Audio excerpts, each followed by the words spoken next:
પહેલા તો આજની આ પ્રેસ વાર્તામાં આપ સૌનું પત્રકાર મિત્રોનું હૃદયથી સ્વાગત કરું છું। ગઈકાલે આમ આદમી પાર્ટીમાંથી રાજીનામું આપ્યા પછી ઘણા બધા તર્ક વિતર્કો થયા। ઘણા બધા લોકોના મનમાં એક સવાલ હતો કે રાજીનામું શા માટે આપવામાં આવ્યું। ઘણા બધા લોકોએ સૂત્રો દ્વારા મળતી માહિતીઓ સાચી અને ખોટી ક્યાંક ને ક્યાંક પીરસવાના પ્રયત્ન પણ કર્યા। ક્યાંક ને ક્યાંક ખેડૂતોના મનમાં પણ એક શંકા ઉપજી, ખરેખર વાસ્તવિકતા શું છે, શા માટે રાજીનામું આપવું જોઈએ। તો આજે પ્રેસ વાર્તાના માધ્યમથી, આપ સૌના માધ્યમથી ગુજરાતના તમામ ખેડૂતો સુધી રાજીનામાના કારણો પહોંચાડવાના પ્રયત્ન કરવાના ભાગરૂપે આજે આપણે મળ્યા છીએ। ખાસ કરીને જેલવાસ દરમિયાન આમ તો હું જ્યારે જેલમાં હતો ત્યારે ઘણી બધી પોઝિટિવ, નેગેટિવ તમામ પ્રકારની વાતો અંદર અને બહાર થઈ છે। ક્યાંક ને ક્યાંક મૂળમાં જઈએ તો રાજુ કરપડાની શરૂઆત ક્યારથી થઈ? તો 2017-18 થી ખેડૂત એકતા મંચના બેનર નીચે મેં જાહેર જીવનની શરૂઆત કરેલી। ત્યારથી ખેડૂતોના મુદ્દે લડવાનું ચાલુ કરેલું। 2021-22માં આમ આદમી પાર્ટીમાં જોઈન થયો, ત્યાં પણ ખેડૂતોના મુદ્દે જ હું લડીશ આવી શરતથી જોઈન થયેલો। 2025ના એન્ડ સુધી એટલે કે હળદરની ઘટના સુધી આમ આદમી પાર્ટીમાં પણ રહીને ખેડૂતો માટે મેં કામ કરવાના તમામ પ્રયત્ન કર્યા।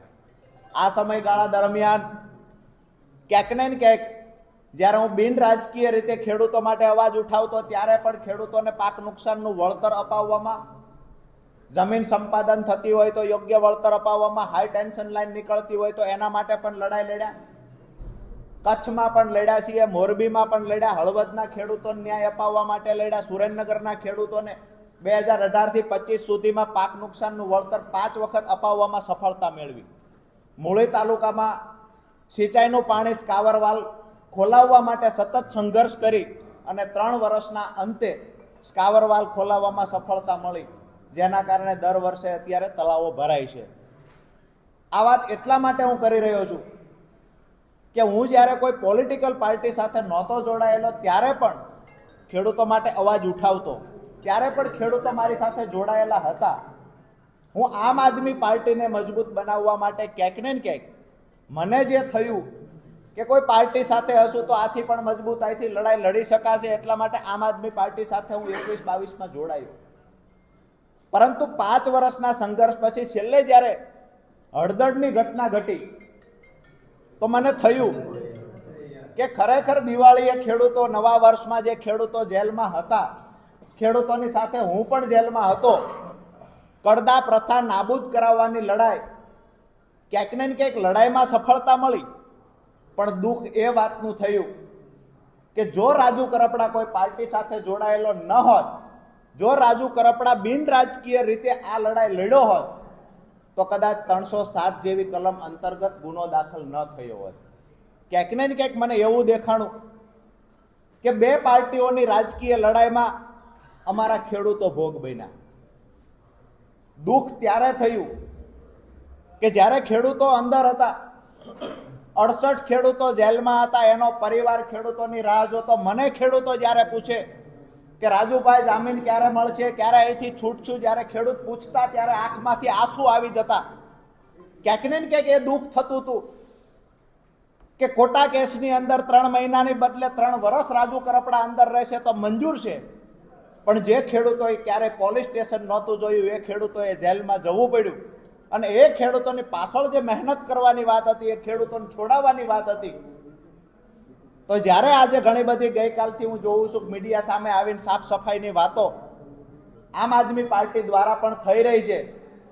મારું સ્પષ્ટ રાજીનામું આપતી વખતે એક વાત હતી કે જે મોઢેથી પાંદ ચાવ્યા છે એ મોઢે કોલસો નથી ચાવવો। જે પાર્ટીને મજબૂત બનાવવા માટે થઈ અને ક્યાંક ને ક્યાંક મેં મારા પરિવાર કરતા, બાળકો કરતા, વધારે સમય આપ્યો છે પાર્ટીમાં કે આમ આદમી પાર્ટીને મજબૂત બનાવી શકાય. આપ સૌએ અને ગુજરાતની જનતાએ જોયું છે કે વિસાવદરની ચૂંટણીમાં ગોપાલભાઈને જીતાડવા માટે હું પોતે ઉમેદવાર હોય એવી રીતે રાત દિવસ મહેનત કરી અને જીતાડવાના પ્રયત્ન કર્યા. જ્યાં સુધી પાર્ટી સાથે રહ્યો ત્યાં સુધી વફાદારીથી રહી અને પરિવાર કરતા વિશેષ મહત્વ આપીને પાર્ટીને મોટી બનાવવાના પ્રયત્ન થયા. પરંતુ હું જ્યારે જેલમાં ગયો અને જે મને કડવો અનુભવ થયો કે પહેલી મુદત હતી અમારી 27 તારીખે, જે દોસ્તો તર્ક વિતર્ક કરી રહ્યા છે, જે સફાઈની સુફિયાણી વાતો કરી રહ્યા છે, અને ટૂંકમાં કહીશ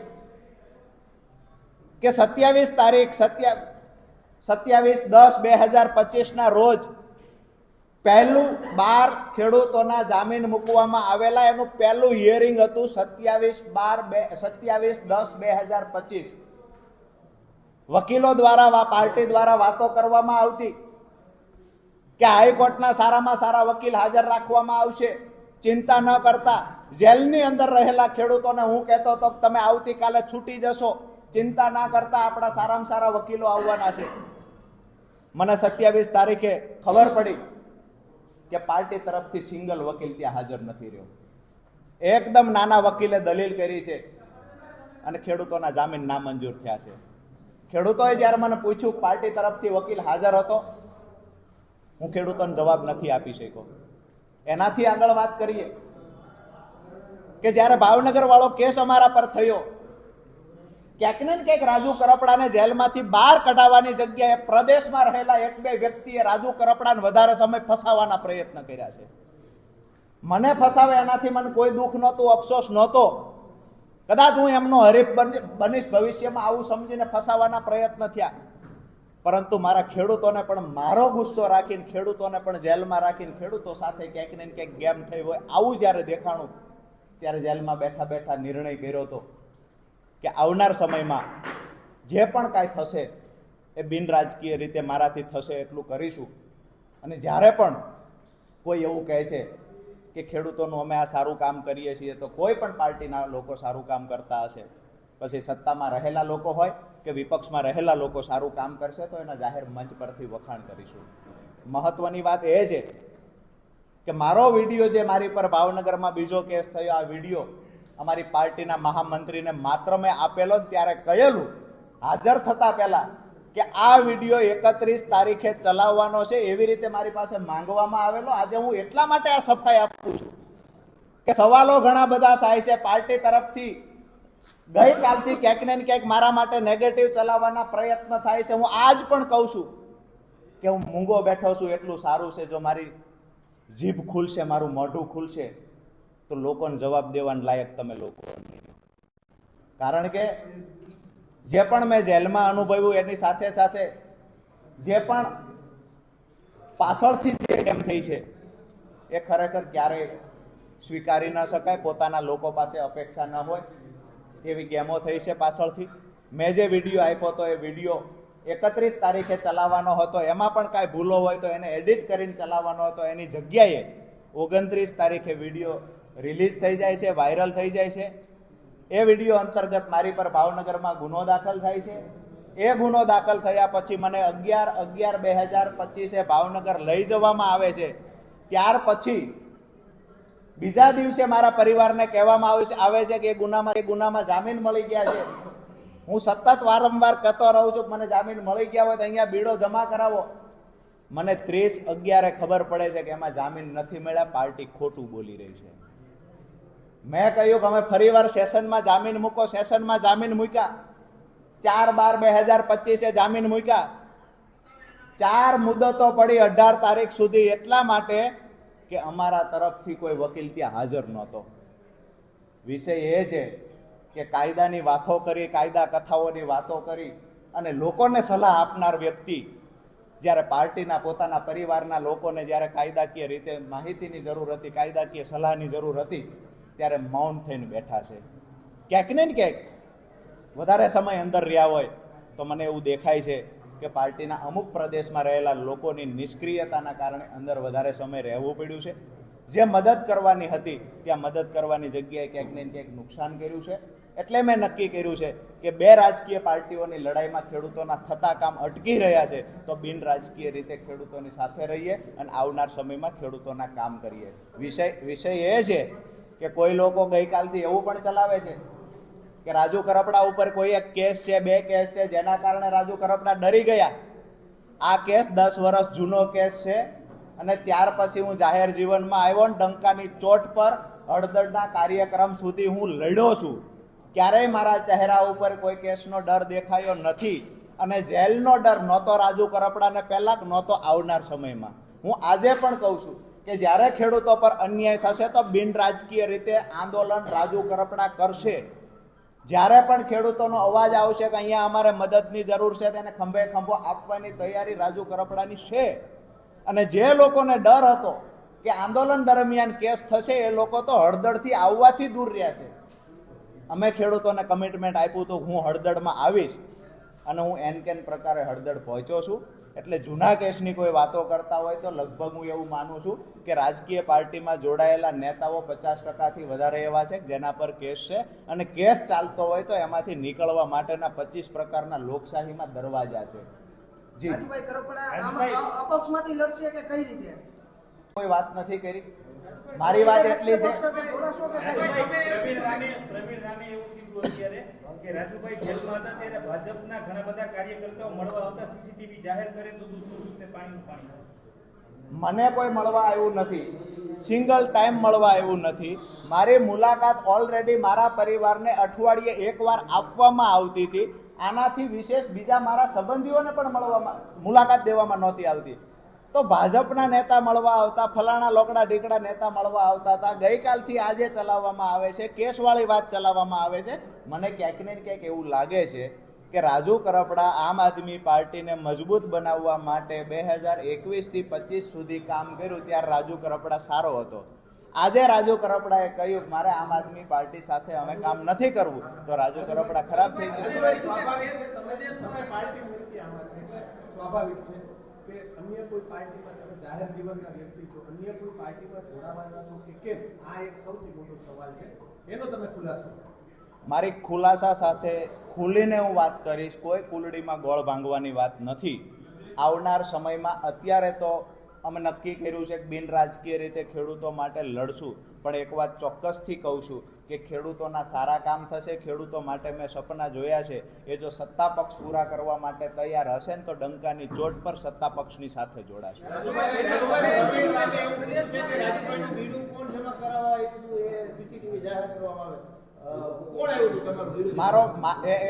મારું બીડું જમા કરાવવા મારા કાકા આવ્યા હતા અને મારા કાકા બીડું જમા કરાવવા આવે એનાથી જો કોઈને વાંધો હોય તો સ્વાભાવિક છે સીસીટીવી જાહેર કરીને ચેક કરી લેવું જોઈએ. બીડો જમા કોણ કરાવવા આવ્યા છે એની સિગ્નેચર પણ ત્યાં થતી હોય છે. મારો બીડો જમા કરાવવા રામકુભાઈ કાથડભાઈ કરપડા આવ્યા હતા જે મારા કાકા છે. આમ આદમી પાર્ટી સાથે તમે જોડાયેલા નથી. જે પ્રદેશના નેતાઓ અત્યાર સુધીના પ્રદેશના નેતાઓનો વર્તણૂક વિશે તો તમે વાત કરી કે ભાઈ કોઈ મળવા જેલમાં નો આવ્યું, વકીલ નો આવ્યા. પર્ટિક્યુલર જે આમ આદમી પાર્ટીના 5 ધારાસભ્યો છે, 4 ધારાસભ્યો, એ ધારાસભ્યોનું વર્તન કેવું રહ્યું તમારી સાથે? હેમંતભાઈ ખવા ભાઈ, અમારે ચૈતરભાઈ, આ લોકોએ સપોર્ટ આપવાના પૂરતા પ્રયત્ન કર્યા. ઈસુદાનભાઈ છે તો એના માટે પણ મને એવું નથી લાગતું એને પણ ક્યાંય નેગેટિવ કર્યું હોય. પરંતુ જે વ્યક્તિ માટે થઈને અમે રાત દિવસ મહેનત વિસાવદરમાં કરી હતી એ માણસ એની ફરજ ચૂકી ગયા છે. 4.5 મહિના અમે લોકો જેલમાં રહ્યા, વારંવાર મેસેજો આપ્યા છે. અઠવાડિયામાં 3 ફોન અમારા પરિવારને થતા નિયમ મુજબ. આ 3 ફોનમાં અમે પરિવારને વારંવાર કહ્યું છે કે પાર્ટીને કહો અહીંયા કોઈ લીગલ વકીલને મોકલે. વકીલ સાથે અમારે ઘણા બધા સમાચારની આપ-લે કરવી છે. આજે દુઃખ સાથે કહેવું પડે કે 4.5 મહિનામાં એક પણ વખત વકીલ મુલાકાત જેલમાં પાર્ટી તરફથી ન થઈ. જી સોરી, ગોપાલભાઈએ કોઈ કોન્ટેક્ટ ત્યાં તો નથી કર્યો, પણ અમને વચ્ચે જાણવા મળ્યું હતું પ્રવીણભાઈની મુલાકાત કરવાની ટ્રાય કરીને મુલાકાત ન આપી. મુલાકાત ન આપી એ ખબરને એમને ટ્રાય કરીને એ પણ અમે જેલમાં ગયા પછી 2 મહિના પછીની ટ્રાય હતી. આ 2 મહિના સમયગાળા દરમિયાન ક્યાં હતા? બીજું કે એને નથી આવવા દીધા. પરંતુ જે વકીલો પાર્ટી તરફથી છે કમસે કમ વકીલોને તો મોકલવા હતા. એનાથી આગળ વાત કરીએ, અમારા કેસમાં શું ચાલી રહ્યું છે પરિવારને પૂછવાની ટ્રાય નથી થઈ. પરિવારે જ્યારે ફોન કર્યા છે તો એના માટે પણ જે વ્યવહાર ન કરી શકાય એવો બિહેવિયર થતા હોય છે. અનેક અગાઉ પણ જે આમ આદમી પાર્ટી જેમને છોડ્યું છે એમને સીધી રીતે ગોપાલભાઈ પર આક્ષેપ નાખ્યું છે કે ગોપાલભાઈ પાર્ટીના કાર્યકર્તાઓ સાથે સારું વર્તન નથી કરી રહ્યા. તમારો પર્ટિક્યુલર અભિગમ શું છે? આ વાત સાચી છે કે ખોટી છે? મેં પહેલા જ કહ્યું કે જે મોઢે પાન ચાવ્યા એ મોઢે કોલસો ચાવવાનો મતલબ નથી, પરંતુ પાર્ટીમાંથી જે લોકો ગયા છે એને ક્યારેય લગભગ બીજા કોઈની વાત નથી કરી. શા માટે એને તકલીફ છે એ મને સમજાતું નથી, પણ હું એક વાત ચોક્કસથી કહીશ કે ગોપાલભાઈ આમ આદમી પાર્ટીને ક્યારેય ઊભી નહીં થવા દેવી. રાજુભાઈ, અત્યારે તમે બોલ્યા કે આવનારા દિવસોમાં સત્તા પક્ષ સાથે જોડાશો, ત્યારે જ્યારે તમે જેલમાં હતા પ્રવીણભાઈ એવું કહે છે કે આ બધાય વાતચીત પાયા ત્યારથી મંડાઈ ગયા હતા, ત્યારથી રાજુભાઈ ખૂબ જ ચિંતામાં હતા અને ત્યારથી જ એને બધું આ વ્યૂહરચના બનાવી નાખી. પ્રવીણભાઈ એવું કહે છે કે રાજુભાઈ ત્યારથી ચિંતામાં હતા. મને તો ચિંતા એ વાતની હતી કે પોણા 4 મહિનામાં મારી પાર્ટીનો એક પણ વકીલ અહીંયા મળવા શા માટે નથી આવતો. મને ચિંતા એ વાતની હતી કે મારા ફાધર જ્યારે પાર્ટીના સંગઠન મહામંત્રીને ફોન કરીને કહે છે કે રાજુભાઈના સમાચાર છે કે તમારે કોઈએ જેલે મળવા જવાનું છે, મારા ફાધરને કહેવામાં આવે મનોજ છોરઠિયા દ્વારા ગોપાલભાઈના કહેવાથી કે રાજુ કરપડા જેલમાં બેઠા બેઠા ગમે એટલા મેસેજ આપે, અમે લોકો નવરા નથી, અમારે 50 પ્રકારના કામ છે. દુઃખ મને એ વાતનું હતું. દુઃખની ચિંતા હતી એટલે જ ભાજપ રાજુભાઈ કરપડા ખાસ સત્તા પક્ષ સાથે ક્યારે જોડાશે? આ ટૂંક સમયમાં જોડાશે? બીજેપીમાં જોડાવાને લઈને અફવાઓ ચાલી રહી છે. શું રાજુભાઈ 2027 સુધીમાં બીજેપીમાં જોડાશે કે એકલા લડશે? આજની તારીખે આ માત્ર અફવા છે. મેં પહેલા પણ કહ્યું, હજુ કહું, હું કોઈ પાર્ટીમાં નથી જોડાવાનો. આવી વાત હું ગોળ ગોળ કર્યા પછી જોડાઈશ આવો કોઈ વિષય નથી. હું કોઈ પાર્ટીમાં નથી જોડાવાનો. આવતીકાલે, પરમ દિવસ, પહેલે દિવસ કે અત્યારે નક્કી કર્યું છે આવું બિલકુલ નથી. આજે નક્કી કર્યું છે કે હજુ ખેડૂત સંમેલન બોલાવીશું, ખેડૂતો સાથે ઘણી બધી ચર્ચાઓ કરીશું. અમારી ટીમના મોટાભાગના લોકોને ગઈકાલે આગેવાનોને મળ્યા છીએ. આવનાર સમયમાં સંમેલન બોલાવીને પણ મળીશું, ચર્ચાઓ પણ કરીશું. પણ અમુક જે અમારા મુદ્દાઓ ખેડૂતોના છે, મેં એ જ વાત કરી કે ખેડૂતોના મુદ્દાઓ કોઈ પણ પૂરા કરવાની તૈયારી દર્શાવશે તો એના જાહેરમાં વખાણ પણ.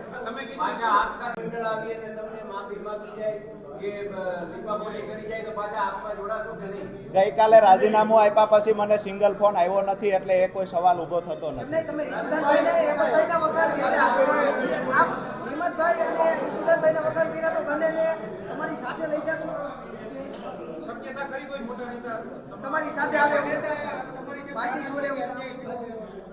2-3 લોકોનું સુરતથી આવેલાનું પાર્ટી પર પ્રભુત્વ વધતું જાય છે. મને એવું દેખાય છે કદાચ આવનાર સમયમાં કોઈ નેતા રાજુ કરપડા બનવાની કોશિશ કરશે, કોઈ નેતા મોટો બનવાની કોશિશ કરશે તો જે ભોગ હું બન્યો છું એ નેતા એ જ ભોગ બનશે. અન્ય કોઈ નેતાઓ ધારો કે તમે જે નામો લીધા ઈશુદાનભાઈ, હિંમતભાઈ ગવા, આવાને તમારી સાથે રાખશો? કારણ કે કદાચ આવી શકે. રાજુભાઈ તમે જે ફોન કરીને તમારી સાથે વાતચીત નથી કરી, એ લોકો પાર્ટી એવું કહે કે હવે રાજુભાઈનો કોન્ટેક્ટ કર્યો પણ રાજુભાઈ જવાબ નથી આપ્યો. મારો મોબાઈલ સાથે છે, મને સિંગલ ફોન પાર્ટીના મેઇન કોઈ વ્યક્તિનો આવ્યો નથી. વાત રહી નાના કાર્યકર્તાઓની, જિલ્લા પ્રમુખોની, તો એમના અઢળક ફોન આવ્યા છે. મારી સાથે અહીંયા બેઠેલા છે એમાં પણ સુરેન્દ્રનગર જિલ્લાના લોકસભા ઇન્ચાર્જ પણ છે, તાલુકા પ્રમુખો પણ છે, પૂર્વ પ્રમુખો પણ છે. અમારી જે ટીમ છે આ તો સ્વાભાવિક છે કે અમારી સાથે રહે છે. જિલ્લા પ્રમુખોનો આગ્રહ હોય પણ પ્રદેશ ટીમમાંથી કોઈએ મનાવવાના પ્રયત્ન કર્યા હોય. આવી ઘટના ગઈકાલથી લઈને અત્યાર સુધીમાં કાંઈ બની નથી. મેં પણ સાંભળ્યું છે કે મોડી મને અત્યાર સુધી કોઈ ભાજપમાંથી ફોન નથી આવ્યો, પણ કોંગ્રેસના નેતાઓ વાયા કોશિશ કરે એવી રીતે ભાજપના નેતાઓ પણ વાયા કોશિશ કરે છે. મને ડાયરેક્ટલી કોઈએ કહ્યું એવો પ્રયત્ન કર્યો. તમે કીધું પ્રદેશના 2 નામ છે, એ કયા 2 નામ છે કે જે ઈચ્છતા હતા કે રાજુભાઈ જેલમાં રહે? મેં સ્પષ્ટ તો કરી દીધું કે જેના માટે બીજા કોણ 2 નામ તમે કીધું? બીજા નેતા મેં મનોજભાઈ સોરઠિયા નામ આપ્યું કે જેને મારા ફાધર સાથે પણ ખરાબ બિહેવિયર કર્યો છે. રાજુભાઈ કરપડા જેલમાં હોવાની તો જેલમાંથી ગમે તે મેસેજ આપે, અમે નવરા નથી એમના માટે. રાજુભાઈ, ખાસ એવું પણ એક વાત આવે છે કે આમ આદમી પાર્ટી છે તે ભાજપની બી ટીમ છે. આપ તો હવે આમ આદમી પાર્ટીમાં 5 વર્ષ રહ્યા, શું હકીકત શું છે? આ 2 લોકો સિવાય ભાજપની બી ટીમ કદાચ આમ આદમી પાર્ટીમાં કોઈ હોય એવું મને નથી લાગતું. આ ગોપાલભાઈ ને રાજુભાઈ બની શકે. મારા પરિવારમાં લગ્ન હતા 10 તારીખ સુધી હું પરિવારમાં લગ્ન હતા 5 અને પરિવારના લગ્નમાં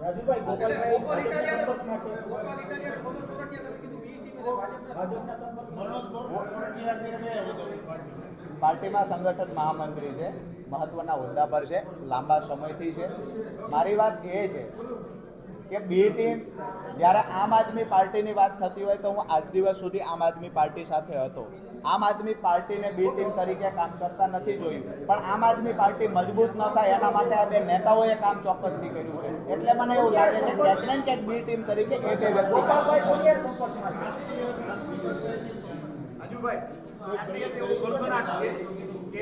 રાજુભાઈ છે સીધા કેજરીવાલ સાથે કોન્ટેક્ટમાં છે, સંપર્કમાં રહે છે, એના કારણે અહીંયા નેતાઓને ગમતું નથી.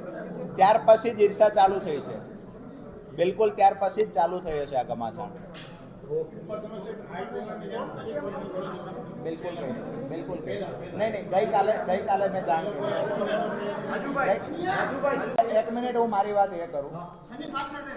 ભાઈનો જે સવાલ છે એનો જવાબ આપું છું. એને જે કંઈક સંપર્કમાં છે કે કેમ એ જવાબ આપી શકશે. આમ આદમી પાર્ટી મજબૂત ન થાય એના માટે ચોક્કસથી ધ્યાન રાખે છે, એ જવાબ હું આપીશ. બીજું ખાસ કે હળદરની ઘટનાથી લઈ આમ તો 2018થી જ્યારથી હું ખેડૂતો માટે લડું છું ત્યારથી લઈ અને હળદરની ઘટના સુધી જે પણ પત્રકાર મિત્રોએ સહયોગ આપ્યો છે, આ તમામ પત્રકાર મિત્રોનો એક ખેડૂત પરિવાર તરીકે હું વ્યક્તિગત તમામ પત્રકાર મિત્રોનો હૃદયથી આભાર માનું છું. અને વન બાય વન તમે ઉપર આવી જાઓ. હાઈકમાન્ડ સુધી રજૂઆત કરી પણ એમાં સમય મળતો હતો મને કે હજુ સમજાવશું એ પણ કાંઈ પરિણામ ન આવ્યું એટલે આખરે નિર્ણય લીધો. એનો જવાબ ગોપાલભાઈ જ આપી શકે.